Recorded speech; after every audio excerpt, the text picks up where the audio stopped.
IPL IPL IPL দেখো, অভ্র দাদা আর অভ্রর একটা বন্ধু মিলে এখন চললো আইপিএল দেখতে। অনুপম ওদিকে চললো স্টেশনে ছাড়তে, তাই ওরা বাড়ি থেকে খাওয়া দাওয়া করে একটা ট্রেনে বেরিয়ে গেছিল আইপিএল দেখতে। ওরা 10টা 15 ট্রেনে গেছিলো আইপিএল দেখতে। দেখো এখন ওরা ট্রেনে চেপে পড়েছে, দিয়ে ওরা এখন পৌঁছে গেছিলো হাওড়া। হাওড়া থেকে ওরা মেট্রো করে চলে এসেছিলো দমদমের ওখানটাতে, যেখানে ইডেনের ওখানে এসে ওরা খেয়ে নিয়েছিল চাউমিন। কেননা একটু খাবার টাবার খেয়ে ওরা ভেতরে ইডেনে ঢুকেছিল। ইডেনের বাইরেটা দেখো কত সুন্দর লাগছে। আমাকেও যেতে বলেছিল কিন্তু আমি যাইনি, কারণ এই রোদে গরমে আমার পক্ষে যাওয়া অসম্ভব ছিল। আমি বাড়িতে বসে খেলা দেখতে ভালোবাসি। ওখানে ওরা সব কিনে নিয়েছিল, বাইরে টুপি, জার্সি, ফ্ল্যাগ এই সব কিনে টিনে নিয়ে তারপর ওরা এখন সব দাঁড়িয়ে গেছিলো লাইনের মধ্যে। ভিড়টা দেখো কতটা, গরমের মধ্যে ওদের তো একটু কষ্ট হয়েও ছিল, কিন্তু যাই হোক খেলা দেখতে যাবে এর একটা আলাদাই মজা ছিল। এখন ওদিকে ভেতরে এন্ট্রি হয়ে গেছে, ওদের সিট নাম্বার দিয়ে দিয়েছে। এখন ওরা নিজেদের সিটে এসে বসে যাবে। সিটটা মোটামুটি খুব একটা দূরেও পায়নি, ভালো জায়গাতেই পেয়ে গেছিলো। ওদের টিকিটে লেগেছিল 1681 টাকা করে এক একজনের, জিএসটি নিয়ে। এই দেখো আমাদের ইডেনের মাঠটা এত সুন্দর লাগছিল দেখতে। তারপর ওরা চলে এসেছিল এইখানে যে স্টলগুলো বসে, কিন্তু তার দাম হয় প্রচণ্ড, কিন্তু তাও ওরা স্টল থেকে কিছু টুকটাক জিনিস খেয়েছিল, কেননা একটা অভিজ্ঞতা থাকার জন্য। যখন সে মোটামুটি একবারই হয়তো যাবে, কি পরে যাবে না কোনো ঠিক নেই। এখন দেখো খেলা শুরু হয়ে গেছে। ম্যাচটা ছিল কলকাতার সঙ্গে দিল্লির। ওরা জানতো যে আশা করি ম্যাচ কলকাতা জিতে যাবে।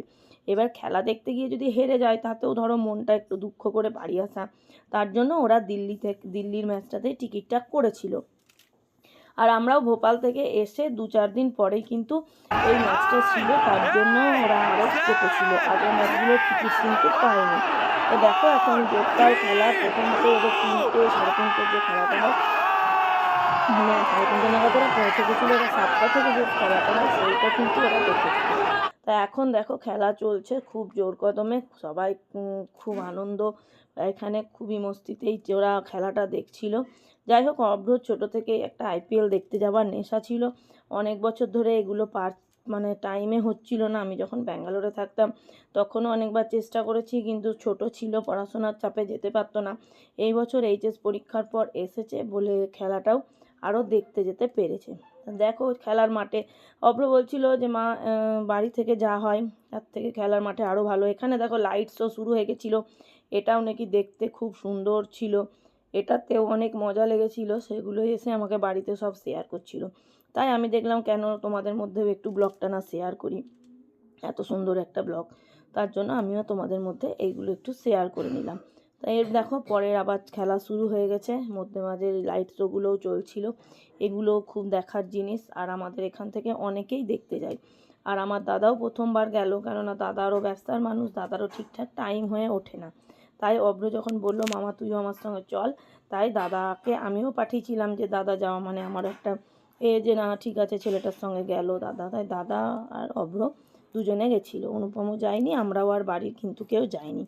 এখানে জোর কদমে খেলা চলছে। খেলাটা অনেকটা দূর থেকে ওদিকে ভিডিওগুলো নিতে হয়েছিল, কিছু করার নেই। প্রচুর ভিড়, প্রচুর উত্তেজনা। যাই হোক এর মধ্যেই একটা মস্তি চলছিল সবারই মধ্যেই। তো দেখো এখন জোরদার খেলা চলছে, আর ওরাও সেই মজাটা নিচ্ছে। অভ্র তো পুরো চেয়ারের ওপর উঠে যখন 4-6 মারছিল, আউট করছিল। অভ্র হচ্ছে কেকেআরের ফ্যান, তাই যখন করছিল তখন কিন্তু সব বলছিল চেয়ারে উঠে গেছে, এই নাচছিল, এই ফ্ল্যাগ নাচাচ্ছিল, এই করছিল, প্রচণ্ড মস্তি যাকে বলে। আইপিএল এটা দেখার যারা খেলোয়াড় মানে খেলা প্রেমিক, তাদের একটা স্বপ্নই থাকে যে আমরা আইপিএল দেখতে যাব। এখানে দেখো খেলা শেষ হয়ে গেছে, কলকাতা উইন হয়ে গেছে। তারপরে এখানে শাহরুখ খান তার ছোট ছেলেকে নিয়ে এখন মাঠের মধ্যে ঘুরে বেড়াচ্ছে। এটাও একটা চরম ভালো জিনিস, কেননা শাহরুখ খানকে এত কাছ থেকে দেখা মানে বিশাল ব্যাপার। যাই হোক আরও সব প্লেয়ার দিকেও দেখে এসেছিলো শাহরুখ খান, এই যে গোটা মাঠে ঘুরে বেড়াচ্ছে দেখো। শাহরুখ খানকে দেখেছে ওরা, সেটাই বলছিল যে শাহরুখকেও দেখলাম ভালোই লাগলো।